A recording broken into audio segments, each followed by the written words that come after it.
भाइयों, नमस्कार। सलाम अलैकुम। आज मैं अपनी एक बात रखने आया हूँ। मैं देख रहा हूँ जो माहौल चल रहा है, जो तरीका चल रहा है, जो चीज़ें चल रही हैं, वो कहीं ना कहीं मन को थोड़ा सा व्यथित करती हैं। तो सोचा कि अपनी बात को मैं रख दूँ। बाकी अगर कोई गलती हो तो उसके लिए क्षमा प्रार्थी हूँ। इसलिए मैं देख रहा था कि आजकल जो मीडिया है, वो मीडिया किस तरह से रिपोर्टिंग कर रहा है और क्या कर रहा है। भाई, आम इंसान का है, आम इंसान की आंखें कितना देख सकती हैं? मैक्सिमम 2 किलोमीटर देख लेंगे, वो भी अगर बीच में कुछ ना हो तो। अगर इससे ज़्यादा देख नहीं सकता है तो आदमी किस पे भरोसा करे? आदमी भरोसा करता है इस मीडिया पे। और हिंदुस्तान में मीडिया के ऊपर बहुत ज़्यादा यकीन लोगों का है। हम पेपर में कुछ भी पढ़ते हैं, हम जानते हैं कि ये जो लिखा है ये एकदम सच है, इसमें कुछ झूठ नहीं, झूठ हो ही नहीं सकता। या मेन मीडिया भी अगर जो है इलेक्ट्रॉनिक मीडिया दिखाता है, वो भी ऐसा ही लगता है कि हाँ, वाकई में जो चीज़ें हैं वो एकदम सच हैं। और दिखाता भी सच है, ऐसी बात नहीं है, लेकिन बहुत सारी चीज़ें उसमें घुमा फिरा देता है। और जो रिपोर्टिंग करने का नज़रिया, जो तरीका है, वो बहुत बदल गया है।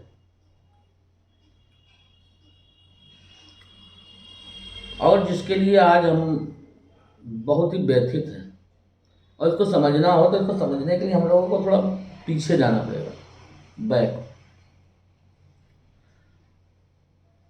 हम लोग चले ईरान इराक के ऊपर जो हमला हुआ था, अमेरिका ने किया था, उस पर चलते हैं।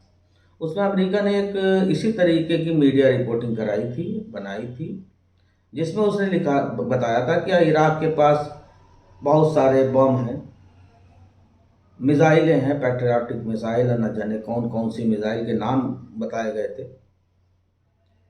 और ये भी बताया गया था कि उसके पास सबसे मेन जो चीज़ उसके बताए हुए कि रासायनिक बम उसने बहुत सारे बना रखे हैं, और वो फोड़ देगा तो दुनिया ख़त्म हो जाएगी।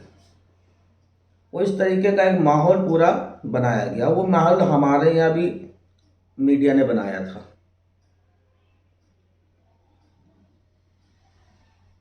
इराक वाले जंग से भारत का कोई लेना देना नहीं है, लेकिन जो मीडिया ने बनाया था, मैं उसके बारे में बता रहा हूँ।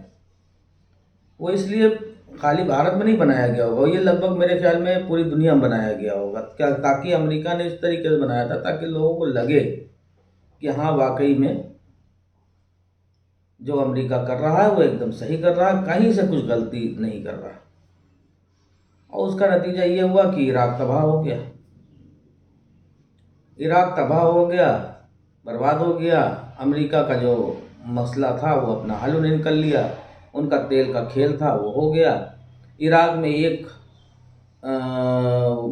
वो तक के नहीं मिल पाया, क्या नाम है, रासायनिक बम, तो रसायन नहीं मिल पाया, बम तो वो दूर की बात है।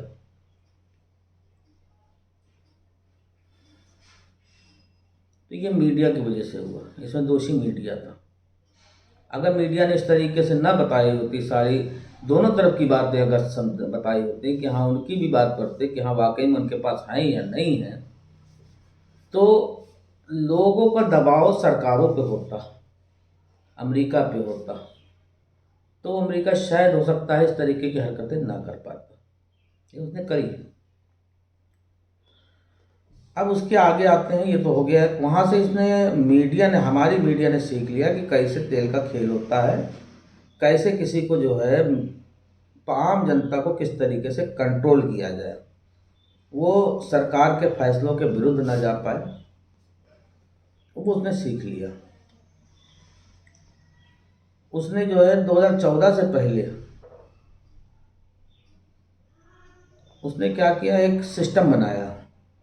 चारों तरफ आपने देखा होगा, कैग रिपोर्ट आ रही है, कहीं स्टिंग ऑपरेशन हो रहा है, कहीं खोजी पत्रकारिता हो रही है, तमाम तरीके की चीज़ें हो रही थी। और सब में जो है तमाम घोटाले, घपले, भ्रष्टाचार, यही सब दिखाया जा रहा था। और वो भ्रष्टाचार और ये सब बढ़ते, पहले भ्रष्टाचार आया, फिर भ्रष्टाचार से जो पैसा जनरेट होता है, अब इतना 1,70,000 करोड़, 1,80,000 करोड़, इतने जीरो कर कर के लोगों ने, इन्होंने इतना बनाया, इतना बना दिया इसको कि अब लगने लग गया कि हाँ वाकई में ये तो बहुत बड़ा घपला है। आम जनता बिल्कुल समझ गई। उसके बाद में क्या हुआ कि आपने देखा होगा कि बहुत सारे लोग, खाली मीडिया ही नहीं, बहुत सारे जानकार भी मीडिया के चक्कर में फंस गए। वो भी कहीं कहीं ना कहीं से रिपोर्टें निकाल निकाल के लादने लग गए। बाबा तक के फंस गए। वो तो बाकायदा रामदेव बाबा हमारे हैं, उन्हीं ने बाकायदा मीडिया के सामने पूरा दावा किया था कि उनके पास 400 लाख करोड़ रुपए का पूरा एक एक आदमी का हिसाब किताब है।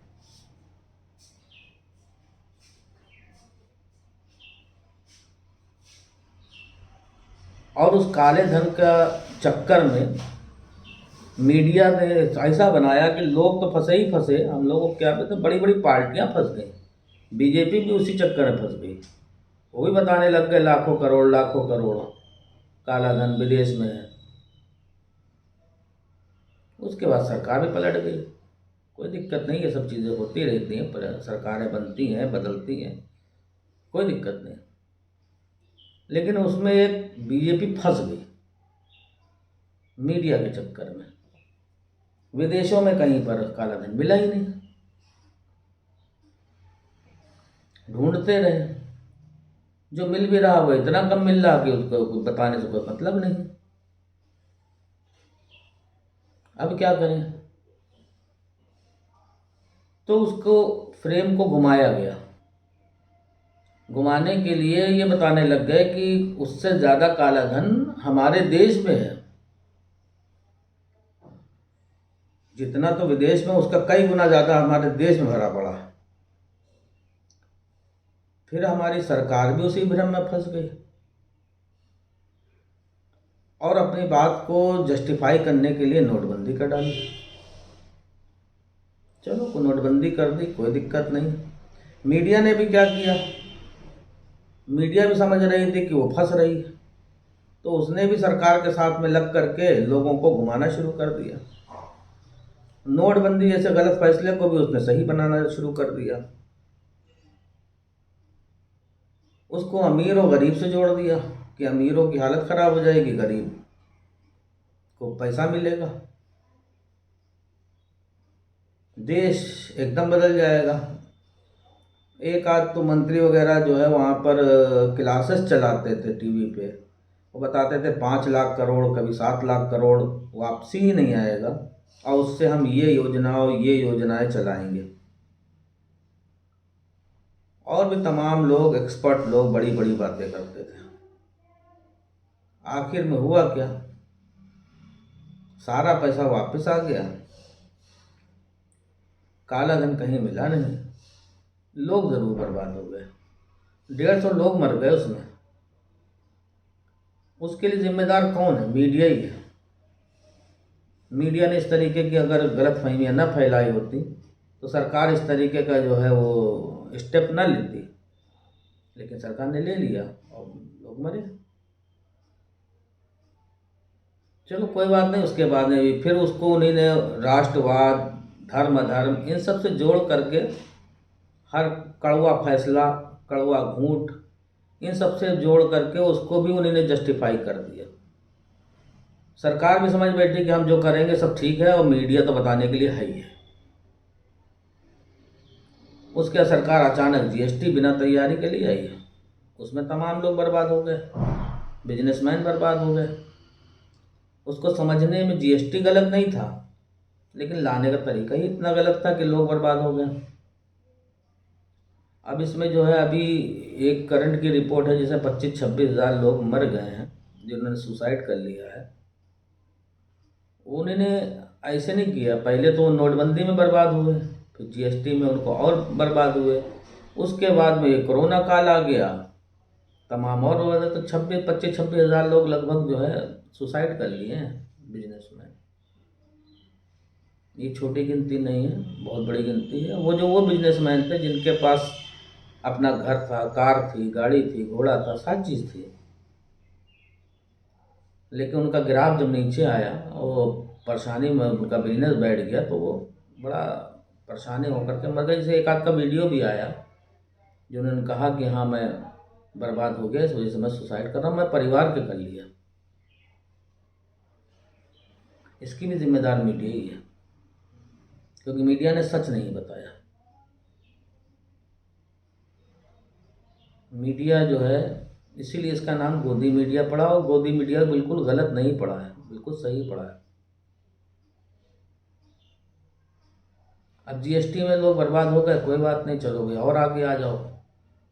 कोरोना काल में किस तरीके से कोरोना फैल रहा था, यहाँ के लोग तो 50 मीटर आगे नहीं देख पाते हैं अपने घर के। विदेश में कौन देखेगा? विदेश में मीडिया देखेगी, मीडिया पे भरोसा है, हम किसी और भरोसा नहीं है। अगर आप देखें तो अक्टूबर नवंबर में जो है विदेश में और चाइना में फैलना शुरू हुआ था, लेकिन मीडिया में कहीं रिपोर्टिंग नहीं थी। एक आध रिपोर्ट मैंने देखी, इसके अलावा कोई रिपोर्ट नहीं देखी। मीडिया क्या चला रहा था? मीडिया तो धर्म अधर्म चला रहा था, वो ट्रंप चला रहा था। उसके बाद भी अचानक जो है 24 शायद मार्च थी, अचानक जो है हमारे प्रधानमंत्री जी ने पूरे देश में लॉकडाउन कर दिया। उस लॉकडाउन की भी बड़ी प्रशंसा हुई, मीडिया ने बहुत प्रशंसा करी, लेकिन उसका कोई फ़ायदा नहीं हुआ, क्योंकि तब तक के जो है जो दिक्कतें थी वो बढ़ना शुरू हो चुकी थी। और लॉकडाउन को जिस तरीके से बढ़ाया गया एक के बाद एक, बिना किसी योजना के, उससे जो लोग फंस गए, और वो जब वहाँ पर से दूसरी जगह पहुँचे तो वो लग और कोरोना बढ़ा, लोग मरे भी, परेशान भी हुए, और उसके बाद में जो है कोरोना जो है फैला भी। अब समस्या यही बन रही है, सरकार के ऊपर दबाव नहीं पड़ पाया। सरकार पहले तो लॉकडाउन करके आराम से बैठ गई, उसने किसी तरह की कोई तैयारी वैयारी पे ध्यान नहीं दिया। इसका नतीजा ये हुआ कि बीमारी बढ़ती गई, इलाज के संसाधनों का इंतजाम नहीं हुआ। उसके बाद जब बीमारी एकदम से बिल्कुल फट गई, चारों तरफ फैल गई, तब सरकार के हाथ पैर फूल गए। फिर सरकार एक्टिव हुई, उसने बहुत कुछ किया, ऐसा नहीं है, किया, हर चीज़ करी, लेकिन उसको करने में इतनी डिले कर दिया कि उसके बाद में उस करने पे उसका ध्यान नहीं दे पाई, क्योंकि इतना ज़्यादा दबाव आ गया एकदम से। अगर यही दबाव शुरू से आया होता और थोड़ा थोड़ा आया होता तो ये परेशानी ना आती। इसका अंजाम ये हुआ कि तमाम लोग मारे गए। उन लोगों के मारे जाने में बहुत हद तक के इस मीडिया का हाथ है। मीडिया को पागल बना रही है। अब ये तो हो गई पुरानी बातें, अब आइए हम आते हैं नई बात पे। अब नया चक्कर ये है कि चल रहा है इस समय यूक्रेन समस्या जो है, एक समस्या है। यूक्रेन में जो बम्बार्ड हो रहा है उससे भारत का कोई मतलब वो नहीं है, लेकिन उसको 24 तारीख को फरवरी को वहाँ पर अटैक हुआ है। उससे 1 डेढ़ 2 महीना पहले से हमारा मीडिया यूक्रेन में बम्बार्ड कर रहा था।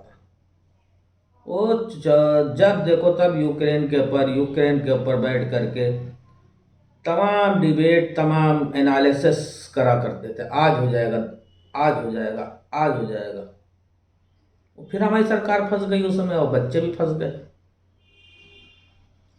सरकार ने भी समझा कि ये कुछ होना तो है नहीं, ऐसे ही समझा होगा कुछ होना नहीं है, और बच्चे भी फंसे गए कि रोज़ तो यही दिखा रहे हैं कि तो आज हो रहा, हो तो रहा नहीं। और वही वाली कहावत आ गई कि शेर आया, शेर आया, शेर आया, एक आदमी चिल्लाता था, लोग आते थे, कहते थे मजाक बनाता था, कहते थे आया ही नहीं, तो चक्कर में लोग फंस गए। वही कहावत यहाँ चरितार्थ हो गई। अब वो बच्चे फंसे। इस बीच सरकार ने एक एडवाइजरी, जैसा कि सामने आई कि एक एडवाइजरी जारी भी करी थी, 15 शायद फरवरी को जारी करी थी। अन्य मुल्कों ने भी जो है अपनी एडवाइजरी जारी करी थी और उससे पहले से जारी कर रहे थे, और वो क्लियर इंस्ट्रक्शन दे रहे थे कि आप उस मुल्क को छोड़ दीजिए और कभी भी हो सकती है जंग। लेकिन जो है हमारे यहाँ की जो एडवाइजरी जो सामने आई है, जो हमें पता लगा है, उसमें सरकार की तरफ से इंस्ट्रक्शन यही थे कि आप चाहें तो चले आएं, क्लियर इंस्ट्रक्शन नहीं थे। उसके अलावा हवाई जहाज़ का किराया भी बहुत ज़्यादा सुनने में आ रहा है, 70,000, 80,000, 1 लाख, 2 लाख तक के पहुंचा दिया गया। सरकार ने कोई इस तरफ ध्यान नहीं दिया, क्योंकि सरकार के ऊपर भी दबाव नहीं बन पाया और लोगों ने दबाव नहीं बनाया। उसके अलावा जो है सरकार भी समझती रही कि हाँ वो तो कुछ होना ही नहीं है, जबकि ऐसा नहीं है। सरकार के पास तो वो जानकारियां होती हैं जो किसी के पास नहीं होती, मीडिया तक के पास नहीं होती। चलो हम उसको, हो सकता है कि ये सरकार हो सकता है मीडिया से चलती हो, तो मीडिया ही देख देख के चलती होगी, तो इसलिए जो है हो सकता है ऐसा हो कि मीडिया के चक्कर में भी फंस गए। अब जब वहाँ बच्चे फंस गए हैं, तब उनको लाने के लिए अब सरकार परेशान है कि जैसे भी तैसे लिए आए। तमाम कोशिशें कर रही, अब जो कोशिशें कर रही ठीक है, अच्छा है भाई, अंदर तक के नहीं घुस सकते हैं, लेकिन कम से कम बाहर हैं तो चलो गेट पे ही खड़े हैं। लेकिन उसमें भी समस्या है। जो बच्चे बता रहे हैं, बच्चे बता रहे हैं कि हम आते हैं बड़ी मुश्किल से बॉर्डर तक के, वहाँ आने के बाद भी हमको 2-2, 3-3 दिन लग जा रहे हैं बॉर्डर क्रॉस करने में। तो यहाँ पर तो सरकार कम से कम इतना कर ले कि जो बच्चे बॉर्डर पे आ जा रहे हैं, वहाँ ठंडक बहुत है, वहाँ खाने पीने की व्यवस्थाएं नहीं है, कम से कम उनको ही ला करके लाने का अपने यहाँ कि भाई आए हैं तुरंत उनको बॉर्डर क्रॉस कराया जाए, इस तरीके की व्यवस्थाएं बनाएं वहाँ पर। यानी हमारा उद्देश्य इसमें भी नहीं है कि ये क्या हो रहा है, कैसे हो रहा है। जो हो रहा था, लगभग कल तक के जो है 12-13 हज़ार बच्चे आ चुके हैं ऑपरेशन गंगा के तहत, बाकी भी इंशाल्लाह आ ही जाएंगे। सब ठीक रहेंगे, सब ठीक रहें, क्योंकि जिसके बच्चे हैं उसके माँ बाप जानते हैं कि क्या परेशानी है। जब तक कि वो बच्चा घर ना आ जाए, माँ बाप बेचारे कूदे कूदे फिरते हैं। बहरहाल चलिए, वो सब ठीक है, वो हो जाएगा, सब सही हो जाएगा। लेकिन मेरा कहना यही है कि भाई देखिए, हम लोग को आंखें बंद नहीं करनी चाहिए। आज ये जो सोशल मीडिया है, कम से कम उसकी वजह से हम लोगों को जानकारियां बहुत सारी मिल जा रही हैं, वरना तो ये मीडिया तो पागल बना दिया हमको। और सोशल मीडिया में भी एक दिक्कत है, आप हर खबर पे यकीन नहीं कर सकते, वहाँ पर क्या चीज़ कैसे फैलाई जा रही है उसका पता नहीं। तो इसमें भी हमें अपने आप को, अब अपने आप को अवेयर करना है, देखना है कि कौन सी खबर हम देखें, उसको कैसे हम दूसरी खबरों से मिला करके, मेन मीडिया से और बाकी जगह से मिला करके देख लें कि कौन सी सही है, कौन गलत है, किस पे यकीन करें, किसको हम खाली ऐसे ही हवा में उड़ने दें। ये हम लोगों को करना पड़ेगा, और साथ ही अपनी आँखों को और खोलना पड़ेगा, क्योंकि अगर इसी तरीके से मीडिया ने अपना रोल नहीं ख़त्म किया तो यकीन जानिए कोई भी दिन ऐसा आ सकता है, जो आज यूक्रेन मुसीबत झेल रहा है, उस तरीके की मुसीबत हम लोग ना झेलने लगते हैं। और अगर ऐसा हुआ तब संभालने के लिए कुछ नहीं होगा, क्योंकि सरकार जो आज की है वो मीडिया के सहारे चल रही है। उसके लिए सबसे पहले चुनाव जीतना ज़रूरी है। वो अपना चुनाव के, भाई ठीक है, पार्टी है, पार्टी का काम ही है चुनाव जीतना, लेकिन चुनाव जीतने से भी खाली काम नहीं चलेगा, अपना देश को भी देखना पड़ेगा। देश आज जहाँ जा रहा है, जिस गर्त में जा रहा है, उसको संभालना पड़ेगा। बस दोस्तों, मेरा यही कहना है कि अपनी आंखें खोलिए। धर्म अधर्म, मैंने पहले भी कहा है, कई लोगों से कहा है कि भाई देखिए, अगर आज एक बाबा जी हमारे इस पे बैठे हुए हैं मुख्यमंत्री पद पे, और अगर कोई गलत फैसले ले रहे हैं तो उनके एक समर्थक हैं जो अंधभक्त कहलाते हैं, वो उनको जो है सपोर्ट करते हैं, उनके हर गलत फैसले को भी जस्टिफाई करने के लिए तैयार हैं। तैयार हैं, उनके करते हैं जस्टिफाई। हम मानते हैं ऐसा नहीं है कि ये सिर्फ एक ही धर्म के लोगों में होता है, दूसरे धर्म का भी अगर कोई दाढ़ी वाले मौलाना साहब होते तो हो सकता है वो भी उनको जो है काफ़ी लोग उनके फेवर के होते जो उनको डिफेंड करते, उनकी गलतियों को छुपाते। लेकिन हमारा कहना है कि ना कोई धर्म ना कोई जात, सभी जने ध्यान से देखें क्या सही हो रहा है क्या गलत हो रहा है। जो गलत हो रहा है उसका विरोध करें, सरकार पे दबाव बनाना चाहिए कि सही काम करे जिससे देश का भला हो। ऐसा ना हो कि किसी दिन ऐसा हो जाए कि हम लोग बड़ी मुसीबत में फंस जाएं और उसके बाद में जो है दोष देते रह जाएंगे। इसलिए बस नमस्कार, मुझे भी यही बात कहनी थी। नहीं, एक बात और कहनी है, मैंने ये कहना था कि अगर इतना सब है और हमारा विपक्ष भी जो है ना वो भी थोड़ा कमज़ोर है, वो सही से टैकल नहीं कर पा रहा हर चीज़ को। अब इसी में ही है, दो चीज़ें थी। एक तो ये मीडिया है, मीडिया जिस तरीके की रिपोर्टिंग कर रहा है इनके खिलाफ एक जनहित याचिका करनी चाहिए कि इस तरीके की रिपोर्टिंग का क्या मतलब है। आप प्राइम टाइम में आधा आधा घंटा एक एक घंटे के आप बैठ करके कभी हिंदू मुसलमान पे कभी किसी चीज़ पे बैठ के डिबेट करते हैं, फालतू के लोगों को बुला करके बेवजह की बहस चलाते हैं। कहीं कुछ इतना सा हो गया उसको गलत बताने के लिए कि वो गलत हो रहा है, जो हो रहा है कोई गलत चीज़ हो, जैसे मान ली हिजाब का मसला उठा, अब वो हिजाब के पर बैठ करके पूरा एक कार्यक्रम चलाते हैं और उसको कहते हैं कि तो गलत बात है, इस बात को नहीं उठना चाहिए, और उसके बाद उसी के ऊपर बहस कराते हैं। एक आदमी से बुलवाते हैं कि तुम मतलब एक पक्ष होता है वो उसके पक्ष में होता है, एक विपक्ष में होता है, दोनों मुर्गे की तरह लड़ते रहते हैं, मुर्गा लड़ाते रहते हैं।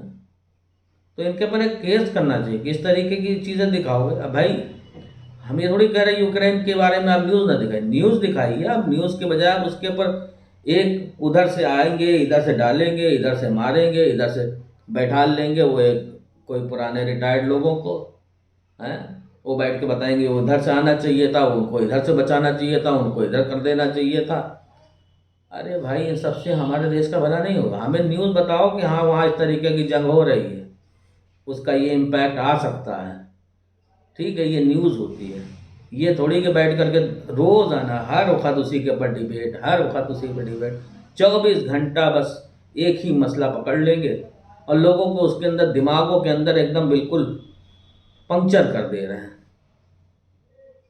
दूसरा मैं ये कह रहा हूँ ये जो बाबा जैसे हैं जो 400 लाख करोड़ रुपए का एक बताए थे, लगभग ऐसे ही कुछ बताया था, 400 लाख करोड़ रुपए का उनके पास पूरा डेटा था। एक उन्हीं ने प्रेस कॉन्फ्रेंस करी थी, उसमें उन्होंने दिखाया भी था कि ये मेरे पास पूरा डेटा है। तो उनको जो है उस बाबा के ऊपर केस करना चाहिए कि आखिर इतने सालों से 2016 से जब नोटबंदी हुई उससे पहले 2014 से पहले वो दिखाते थे, तो 2014 से आज 2022 है, इतने सालों तक के वो डाटा छुपाए बैठे हुए हैं। क्या ये सही है? क्या राष्ट्रहित है? ये राष्ट्रवादिता है? उस डाटा को आप पुलिस को दीजिए, सरकार को दीजिए कि सरकार उस डाटा के हिसाब से लोगों को पकड़ पकड़ करके काला धन निकलवाए विदेश से, और वो भी छोटा मोटा अमाउंट नहीं बताते थे, लाखों करोड़ रुपया, 400 लाख करोड़ रुपया बताते थे। बोलने का भी कोई वही नहीं है। उन पर केस करना चाहिए विपक्ष वालों को, भाई लाओ कहाँ है वो डाटा, दो क्यों छुपा बैठे, उनके ऊपर कॉन्स्पिरेसी का केस होना चाहिए। बहरहाल कोई कुछ कर नहीं रहा, मेरी उतनी बड़ी बिसात नहीं है कि मैं ये सब कुछ करूं। मेरी जो मन में था मैंने कह दिया, बाकी भाइयों बाकी आप लोग देखिए समझिए क्या हो रहा है। नमस्कार।